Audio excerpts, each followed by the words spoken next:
আসসালামু আলাইকুম everyone, hope you are well and doing great with my channel. আজকে আমরা শিখব একটি অ্যাডভান্স স্ট্রাকচার। সো ভিডিওটি না টেনে শেষ পর্যন্ত দেখবেন। আমার ঘুমাতে ইচ্ছে করছে, আমার পড়তে ইচ্ছে করছে, আমার নাচতে ইচ্ছে করছে, আমার খেলতে ইচ্ছে করছে। এই ধরনের বাক্যগুলো কিন্তু আমরা প্রতিদিন ব্যবহার করে থাকি।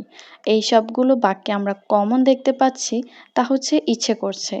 সো যখন আমরা কোনো বাক্যে ইচ্ছে করছে বোঝাবো, সেক্ষেত্রে আমাদের ব্যবহার করতে হবে ফিল লাইক।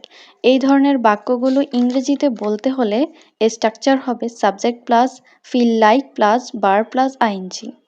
চলুন তাহলে এই স্ট্রাকচার দিয়ে এক্সাম্পলগুলো দেখা যাক।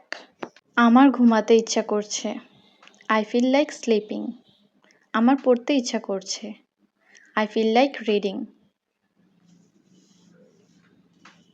আমার নাচতে ইচ্ছে করছে, আই ফিল লাইক ড্যান্সিং। আমার খেতে ইচ্ছে করছে, আই ফিল লাইক ইটিং। আশা করি এই স্ট্রাকচারটা আপনারা ভালোভাবে বুঝতে পেরেছেন।